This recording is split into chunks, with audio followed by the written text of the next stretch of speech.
الله لا خوف عليهم ولا هم يحزنون الذين آمنوا وكانوا يتقون لهم البشرى في الحياة الدنيا وفي الآخرة لا تبديل لكلمات الله ذلك هو الفوز العظيم.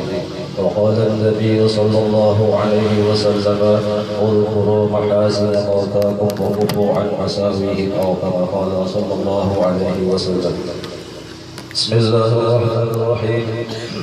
الحمد لله الذي فقه في دينه من يصطفاه من العلماء يهتدي بهم كل ظالم في حلق الظلماء والجهلاء، واختار منهم الزهاد والحكماء والقرناء، وفضل منهم العارفين بالله والصفات والاسماء، واذاقهم لذة المحبه واطلعهم حقيقه الاشياء في الارض والسماء.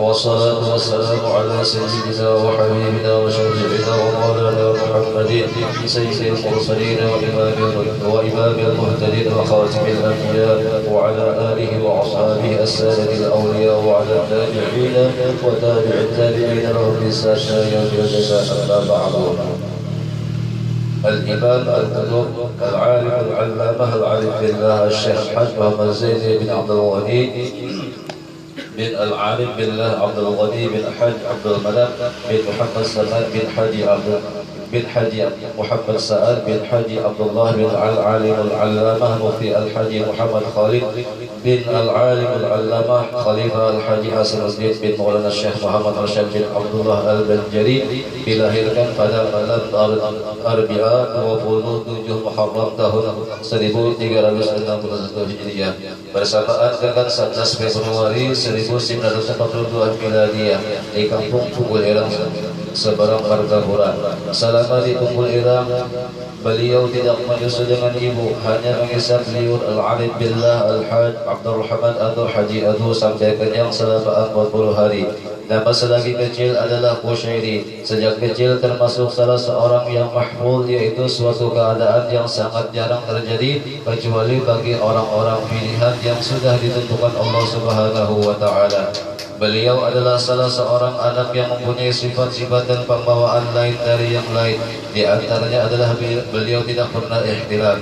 Al-alim al-allamah al-arif billah Syekh Al-Haj Muhammad Zain bin Abdul Ghani yang sejak kecil selalu berada di samping kedua orang tua dan nenek beliau yang bernama Saldiah, yang memeliharanya dengan penuh kasih sayang namun disiplin dalam pendidikan, sehingga di masa kanak-kanak beliau sudah mulai diterapkan pendidikan tauhid dan akhlak oleh ayah dan nenek beliau sendiri, serta belajar membaca Al-Quran. Dengan demikian, guru pertama dalam bidang tauhid dan akhlak adalah ayah dan nenek beliau sendiri yang selalu berada di sampingnya dan memimpinnya. Meskipun kehidupan ekonomi kedua orang tua beliau dalam keadaan yang sangat lemah, namun mereka selalu memperhatikan untuk membantu meringankan beban guru yang mengajar anak mereka baca Al-Quran, sehingga setiap malam beliau diberi samu sebotol kecil yang berisi minyak tanah untuk diberikan kepada guru Muhammad Hasan Pasayangan yang mengajar Al-Quran. Dalam usia lebih kurang 7 tahun beliau sudah dimulai belajar di Madrasah Kampung Paratun Martapura selama 2 tahun, kemudian meneruskan ke Madrasah Darus Salam Martapura sampai tamat dan tidak pernah sekolah SD. Guru-guru al-alim al-allamah al-arif billah al-imam al-qutub Syekh Al-Haj Muhammad Zain bin Abdul Ghani al-Banjari satu di tingkat tahbiri, Guru Muhammad Zain Umar, Guru Abdul Muiz di tingkat tahbiri Ibtidai Darussalam, Guru Sulaiman, Guru Al-Haji Abdul Hamid Hussein, Guru Al-Haji Mahali Abdul Qadir, Guru Muhammad Zain, Guru Al-Haji Rafi'i, Guru Syahran di tingkat Thanawi Ali Darussalam, Guru Al-Haji Husin Dahlan, Guru Al-Haji Salman Disuk, Al-Alim Al-Fadil Al-Haji Syarni Arif, Al-Alim Al-Fadil Al-Haji Husin Qadri, Al-Alim Al-Fadil Al-Haji Salim Ma'ruf, Al-Alim Al-Fadil Al-Haji Salman Mulia, Al-Alim Al-Fadil Al-Haji Salman bin Abdul Jalil. Guru-guru di bidang tajwid, Al-Alim Al-Fadil Al-Haji Sya'ni Arif, Al-Alim Al-Fadil Al-Qari Al-Hafidh Al-Haji Nasr Al-Tahir, Al-Alim Al-Fadil Al-Haji Aini Kandagan. Guru-guru khusus tasawuf dan suluk, Al-Alim Al-Allamah Al-Haji Muhammad Syarmi Abdul Bangil, Al-Alim Al-Allamah Kiai Balak Qadar, Al-Alim Al-Allamah Al-Qutub Syekh Nasir Muhammad Amin Al-Qutbi.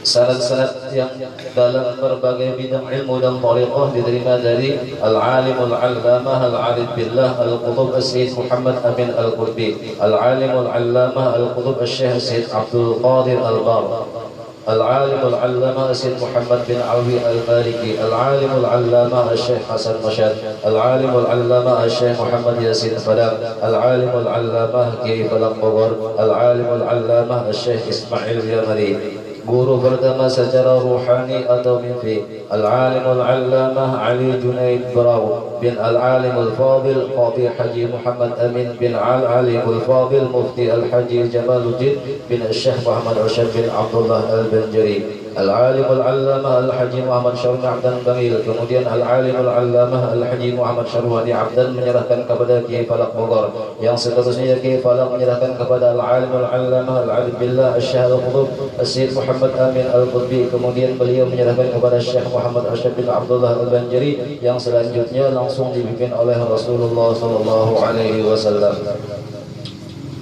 Atas petunjuk Al-Alimul Allamah Ali Junaidi, beliau dianjurkan untuk belajar kepada Al-Alimul Fadil Al-Haji Muhammad Gadung bin Al-Alimul Fadil Al-Haji Salman Al-Farisi bin Al-Alimul Fadil Qadi Haji Mahmud bin Asiyah bin Syekh Muhammad Rashid Al-Banjari mengenai masalah Nur Muhammad. Maka dengan demikian di antara guru beliau tentang Nur Muhammad antara lain adalah Al-Alimul Fadil Al-Haj Muhammad tersebut di atas.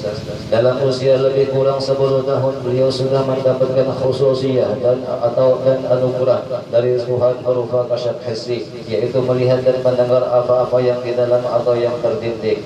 Sewaktu beliau bersiyahah berjalan-jalan di hutan, maka rumput-rumputan memberi salam kepada beliau dan menyebutkan manfaatnya untuk pengobatan dan sebagainya. Begitu pula batu-batuan dan besi, kesemuanya itu tidaklah beliau perhatikan, dan hal-hal yang mungkin itu beliau anggap hanya merupakan ujian dan cobaan. Dan kurang lebih dalam usia itu pula beliau bermimpi tepatnya pada malam Jumat melihat sebuah kapal yang besar turun dari langit. Dan di muka kapal tersebut di depan pintu masuk berdiri seorang laki-laki berpakaian jubah putih sebagai penjaganya. Dan di pintu kapal tersebut tertulis Safinatul Aulia atau kapal para wali-wali Allah. Tatkala beliau hendak masuk ke dalam kapal tersebut, dihalau oleh penjaganya hingga beliau jatuh tersungkur. Beliau pun langsung terbangun. Pada malam Jumat berikutnya beliau bermimpi lagi dengan mimpi yang serupa. Begitu pula pada Jumat yang ketiga beliau bermimpi lagi dengan mimpi yang serupa. Namun kali ini beliau diperkenankan masuk ke dalam kapal dan disambut oleh seorang syekh, dan beliau melihat di dalamnya banyak kursi yang kosong. Setelah puluhan tahun kemudian, tepatnya sesudah beliau dewasa, beliau pergi ke tanah Jawa untuk menuntut ilmu dengan tidak disangka dan dikira orang pertama kali menyambut dan menjadi guru beliau adalah orang yang menyambut beliau di kapal dalam mimpi beberapa tahun yang silam. Dalam usia kurang lebih 14 tahun atau tepatnya masih duduk di kelas 1 Tsanawi, beliau telah dibukakan oleh Allah Subhanahu wa taala atau futuh tatkala baca tafsir Al-Qur'an, wa kana Allahu sami'an basira. Al-Alimul Allamah Al-Arif Billah Al-Imam Al-Qutub Asy-Syaikh Al-Hajj Muhammad Zaini bin Abdul Ghani Al-Banjari yang sejak kecilnya hidup di tengah-tengah keluarga yang saleh dan dalam didikan kedua orang tua serta bimbingan pamanda Al-Alimul Allamah Al-Arif Billah Asy-Syaikh Al-Haji Salman Mulia betul-betul sangat tertanam dan terhunjam dalam lubuk hati beliau, sehingga sifat-sifat mulia, sabar, ridha, kitmanul masaib, menyembunyikan kesusahan, kasih sayang dan tidak pemarah dan pemurah sudah tertanam dan tumbuh subur di jiwa beliau, sehingga apapun yang terjadi terhadap diri beliau tidak pernah mengeluh dan mengeluh kepada orang tua, sekalipun beliau pernah dipukuli oleh orang-orang yang hasad atau dengki kepada beliau. Beliau adalah seorang yang sangat mencintai para ulama dan orang saleh. Hal itu ketika beliau masih kecil, di mana beliau selalu menunggu di tempat yang biasa Al-Alimul Fadil Haji Zainal Ilmi dalam pagar lewati pada hari-hari tertentu ketika hendak pergi ke Banjarmasin, semata-mata hendak bersalaman dengan dan mencium tangan Tuan Guru Haji Zainal Ilmi.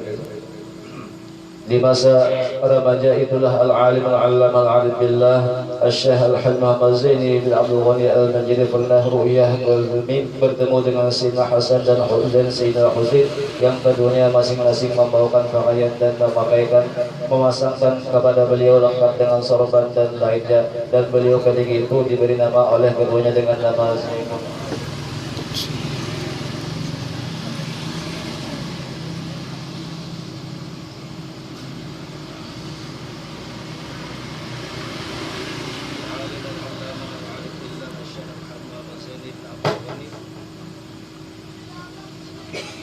Al-Alim Al-Allamah Al-Arif Billah Syekh Al-Muhammad Zaini bin Abdul Ghani adalah seorang ulama yang menghimpun antara syariat, tariqah dan haqiqah, dan seorang yang hafil Quran dan tafsirnya, yaitu tafsir Al-Quran Al-Azim lil Imam Al-Jalilaini, yakni tafsir Jalalain.